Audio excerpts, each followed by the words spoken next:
Bonjour et bienvenue, bonjour à vous toutes et à vous tous. Alta Frequenza Giron, on reçoit Vinci, la petite culotte, cette semaine. Bonjour. Salud.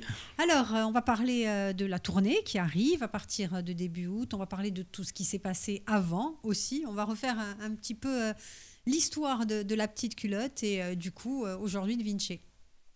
Allez, avec Est-ce- grand plaisir. Avec grand plaisir. Ouais. Alors, on repart. Elle est née comment, cette petite culotte et cette idée de la petite culotte? Ouais.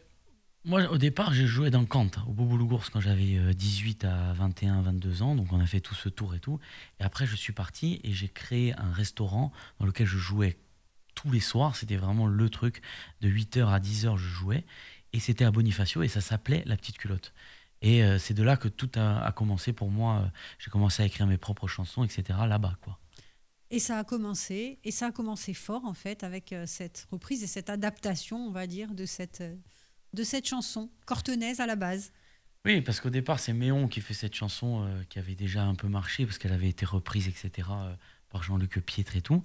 Et c'était assez folklorique, etc. Et moi, j'ai repris le refrain de la Gofalolita de l'époque et j'ai réécrit à ma façon, c'est-à-dire en donnant de la force à cette femme qui était un peu malmenée, du courage, en fait, en décrivant la femme d'aujourd'hui, quoi. Et depuis cette Goff à Lolita, elle a fait, on va pas dire le tour du monde, mais presque. J'aimerais bien qu'elle fasse le tour du monde, mais le tour d'Europe, en tout cas, et c'est extraordinaire ce qui s'est passé, quoi. Elle a traversé d'abord la Méditerranée pour arriver dans le sud-ouest avec le, le monde du rugby, les férias, etc. Et puis après, c'est monté, c'est monté.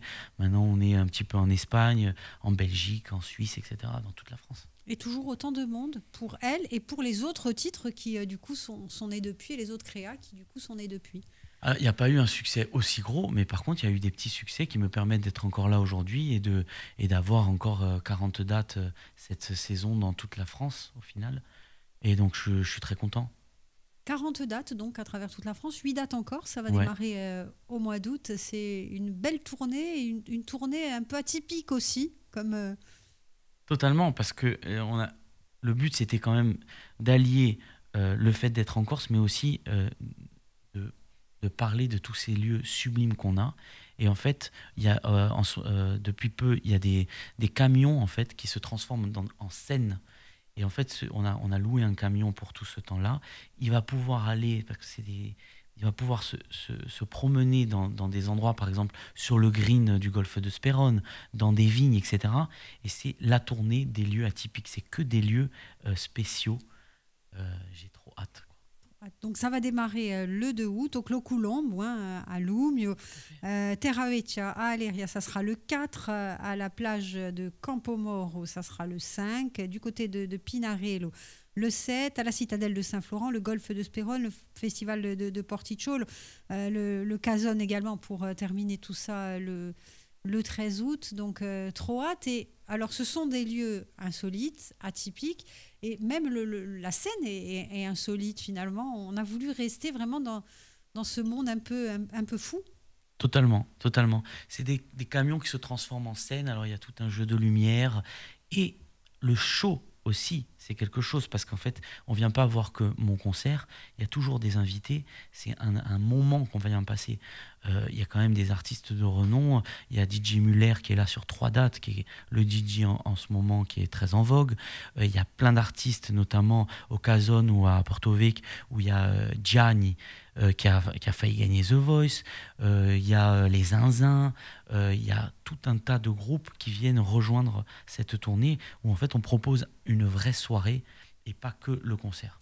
Une vraie soirée avec ce partage des artistes aussi, c'est ce qui vous anime tout le temps en fait. Totalement, totalement. Et le but, c'est de monter.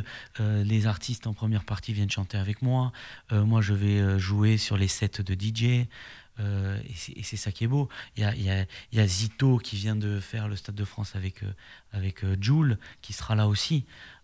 C'est magnifique. Donc forcément, ça sera un bon moment à passer. On redira ces dates tout au long de la semaine. On va voir aussi ce qui s'est passé et tout ce qui a été créé depuis cette goffe à Lolita. Juste deux petits mots pour les autres dates, en fait. Elles se déroulent où à travers toute la France? Toute la France, c'est des férias, c'est des festivals dans des mairies, etc. J'ai Bon, on trouve les dates sur mes réseaux. C'est magnifique. Et puis on se rend compte que chacun a ses spécificités. Le public du Nord n'est pas le même qu'à Marseille, par exemple, et le Sud-Ouest aussi. C'est beau d'avoir eu la chance de découvrir tout ça.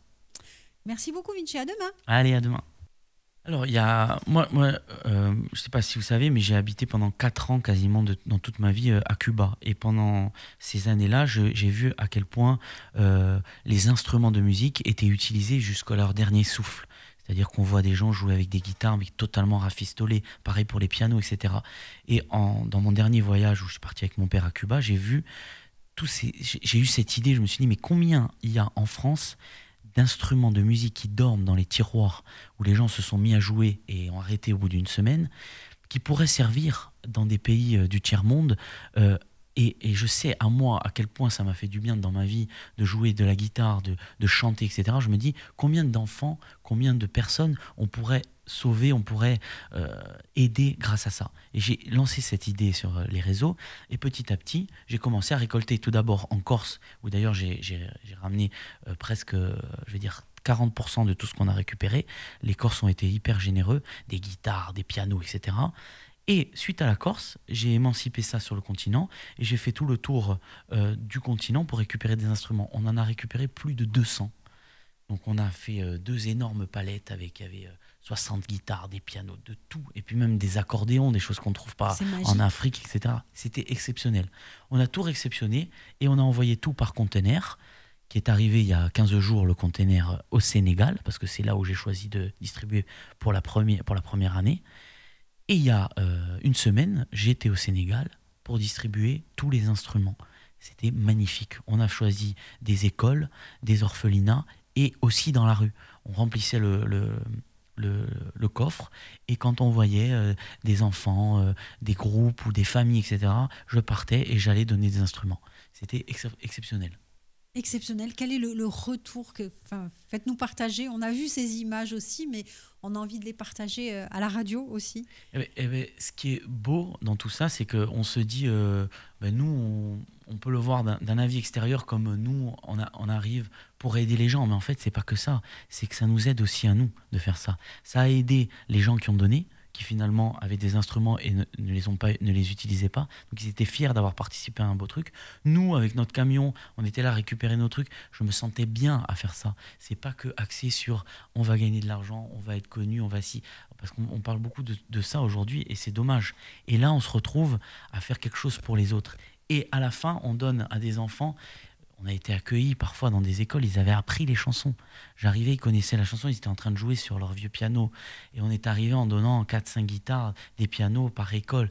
C'était magnifique. Tout est beau dans le projet. Tout est beau et ce retour, justement, cette participation des enfants à ce monde musical, c'est vrai qu'on a l'habitude, on envoie des denrées alimentaires, on envoie les instruments de musique et pourtant, c'est par là que passe le rêve et finalement la vie. Et ça, c'est d'autant plus beau. Mais, quand on a exposé le projet aux gens autour de moi, tout le monde se disait mais c'est bizarre, tu es sûr que ça n'existe pas? Et en fait, ça n'existe pas. Alors que le bien que ça peut donner d'avoir la passion de la musique à quelqu'un, il est inestimable. En tout cas, pour moi, je sais que ça existe. Donc, pour les autres aussi. Et on ne sait pas, sur les plus de 200 instruments qu'on a distribués, autant demain, il y aura le futur Michael Jackson, je ne sais pas. Voilà, un futur artiste qui naîtra grâce à ça. Exactement, et c'est trop beau. Ça serait très très beau.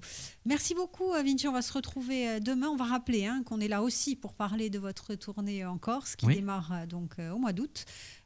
Toutes les dates sont disponibles sur les réseaux et puis vous pourrez les entendre aussi sur Radio Alta Frequenza. À demain. À demain. Bonjour, bienvenue. On reçoit Vinci durant toute cette semaine. Bonjour. Salut. La petite culotte. Cette tournée qui démarre au mois d'août, des titres qui sont sortis, donc, qui est sorti tout récemment, qu'on va vous faire découvrir sur Radio Alta Frequenza. On en parle? Avec plaisir. Alors, c'est quoi ce titre?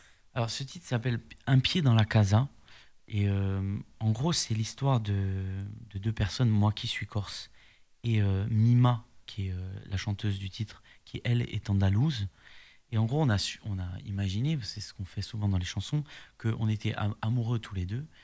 Et moi, en tant que Corse et elle, en tant qu'andalouse, même si tous les deux on était amoureux, c'était pas encore fait. En gros, il fallait que ma famille l'accepte et que sa famille l'accepte. Et c'est un peu l'histoire de cette chanson. Et on joue un peu comme... Roméo et Juliette, un peu. Ouais, tout à fait. De la Corse et de l'Espagne. Voilà, et donc du coup, il fallait aller convaincre les familles pour mettre ce pied dans la case. Ce qui fait votre particularité aussi, on l'a vu même à travers la reprise avec Maradone. Tout à fait. Voilà, c'est les mélodies qui rentrent en tête en fait, et les mélodies que tout le monde fredonne. Oui, mais c'est essayer d'être populaire quelque part, mais en gardant, en étant assez, en portant des messages, parce que la Goffa Lolita, c'est exactement ça. C'est-à-dire que c'est hyper populaire, mais en même temps, derrière, il y a un message pour la femme. On est d'accord qu'on lui a redonné sa place, elle est forte, elle se laisse pas C'était faire. pas l'idée des premières paroles. Non, c'était voilà. un peu l'inverse. Mais c'est aussi, moi, ce pourquoi je suis content de chanter cette chanson. C'est pas juste on monte sur les tables et on s'amuse, c'est qu'il y a un message derrière qui est beau. Et Pied dans la Casa, c'est un peu pareil, il y a toujours des histoires. Diego Maradone, je ne l'ai pas sorti comme ça. Je suis allé là-bas pour parler avec les gens, pour tourner le clip, pour comprendre un peu pourquoi cet homme, qui était un footballeur, est devenu presque un demi-dieu. Les gens, il y a des églises maradonistes, les gens vont prier face à lui. C'est magnifique. Et il y a toujours un message derrière que j'essaye de porter, lié à la joie, lié à la fête, lié à l'amour. Vous avez beaucoup voyagé. Ouais, j'adore. J'adore parce que c'est inspirant. On est, je pense, toujours dans la plus belle île du monde, mais on le réalise que quand on est parti, on a vu autour de nous et on s'est aperçu aussi qu'il y avait plein de belles choses et de belles histoires ailleurs, mais on est d'autant plus content quand on rentre à la maison, quoi. Combien de pays et quel est celui qui vous a le plus marqué? Pas du tout compté, mais je sais que je pense que Cuba m'a vraiment marqué. Je pense lié à l'histoire que les gens ont. On a l'impression que c'est des livres ouverts. Les gens, ils sont là, assis, même physiquement et dans leur manière de parler, dans l'instruction qu'ils ont, et surtout dans la place à laquelle la culture est là-bas. C'est que le médecin va être aussi haut placé que le musicien, que l'acteur. Et ça, moi, ça m'a toujours fasciné. C'est des virtuoses dans leur instrument, c'est des virtuoses dans leur art. Et j'ai passé mon temps à puiser et à me nourrir de ce qu'ils savaient faire à Cuba, quoi.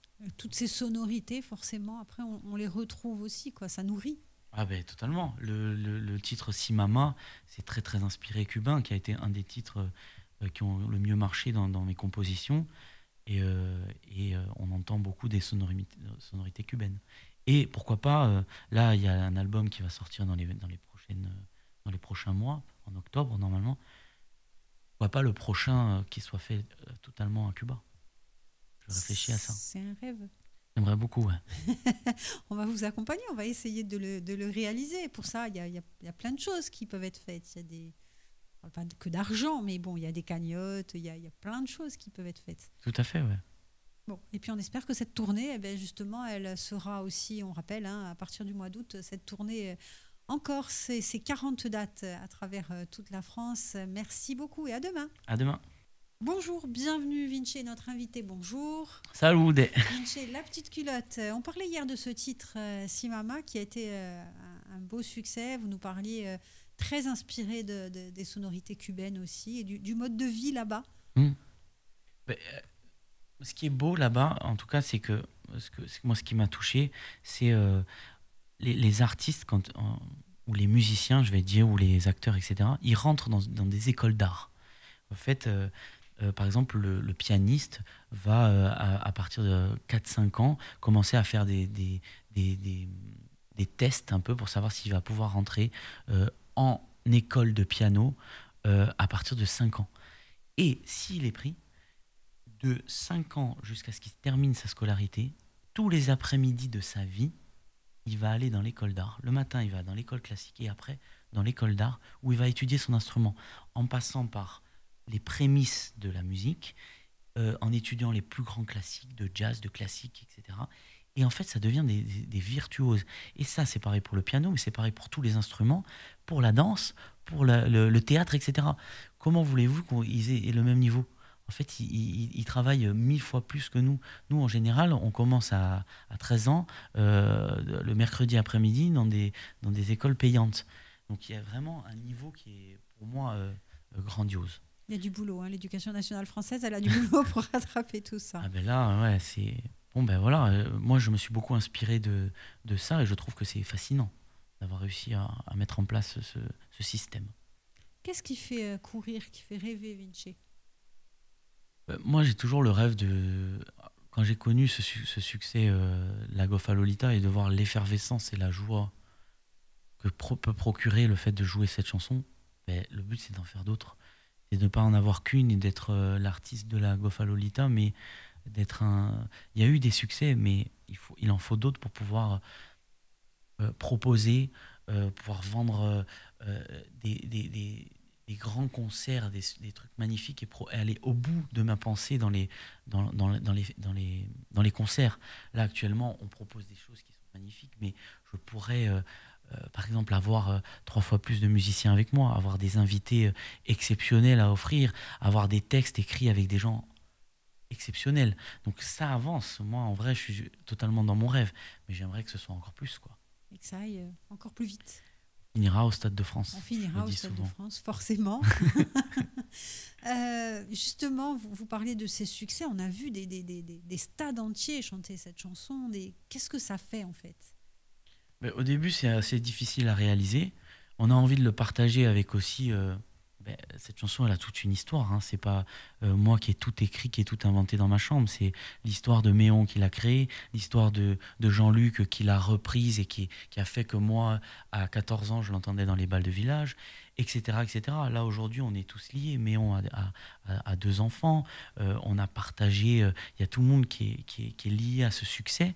Et moi, je suis très heureux de pouvoir le dire, que c'est pas moi qui ai pris la chanson et qui en ai fait quelque chose. C'est toute l'histoire.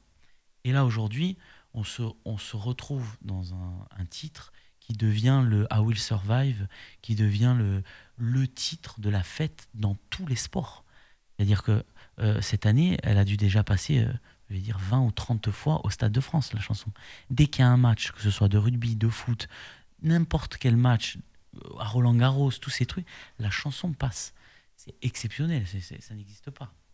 C'est un truc de fou, hein. Incroyable, inexplicable. Et après, il y a eu toutes ces créations derrière et ces spectacles qui arrivent. Vous disiez des spectacles encore plus grands, mais déjà ceux qui seront présentés là, c'est un spectacle à part entière, c'est pas juste un concert. Mais à Ajaccio, c'est vraiment l'étape supérieure, c'est-à-dire qu'on a créé un spectacle, il y a des musiciens avec moi, il y a Mima qui sera là en première partie, mais qui est liée parce qu'elle viendra avec moi chanter le titre qu'on a sorti. Il y a toujours un groupe derrière. Il y a 3 fois ce DJ Muller qui en ce moment fait des choses magnifiques. Il y a d'autres DJ. C'est vraiment un vrai spectacle qu'on offre. Et on y a réfléchi, il y a des jeux de lumière, etc. C'est l'étape supérieure, c'est pas dans un bar ou dans un gros établissement où il y a vraiment quelque chose, on a réfléchi à offrir quelque chose de beau. Et donc là déjà, on a monté un step. Donc je suis trop content. Et on est quand même aidé avec les lieux qui sont sublimissimes, ou presque, on aurait pu jouer sur la terre même, que ça aurait été sublime. Donc là, on a mis toutes les chances en notre faveur pour que les gens soient contents. Merci beaucoup. À demain. Allez, à demain. Bonjour, bienvenue, dernier rendez-vous de la semaine en compagnie de Vinci, la petite culotte. Bonjour. Salut. On a passé une très belle semaine, hein. On a rêvé, on va continuer. On rappelle ces dates de concert à partir de début août dans des lieux insolites sur ce camion tout aussi insolite qui va parcourir un peu la Corse. Et puis il y a cet album en préparation, il y a beaucoup de projets. Ouais, là c'est à fond, donc il faut bien rester sérieux, bien focus pour offrir les meilleurs morceaux et les meilleurs concerts, quoi. On est prêt. Sérieux, c'est possible? Mais je pense que c'est indispensable même. Après, je parle il faut faire très attention, surtout quand on joue un soir sur deux, par exemple. On peut pas sortir, boire trop. Moi, je suis passionné de vin, ça a été ma première passion, mais je suis obligé de me contenter d'un verre ou deux. Parce que sinon je peux pas, quoi. On peut pas suivre, c'est trop intense. La première passion, donc la viticulture, et puis il y a eu la musique. Quand est-ce que vous avez eu la révélation? Ben, mon père est musicien et chanteur depuis toujours de passion. Donc, depuis toujours, j'ai joué et chanté avec lui. Et Après, il y a eu Kant, forcément, c'est une autre expérience. là, ça a été l'expérience assez grandiose avec les Olympias, avec les grandes scènes et beaucoup de monde, etc. Où j'avais déjà mes deux, trois chansons en solo. Donc, c'était magnifique. C'est là où j'ai ressenti ce que c'était d'avoir du public devant moi. Et après, petit à petit, c'est le courage de se lancer seul, le courage d'avoir quelque chose à dire.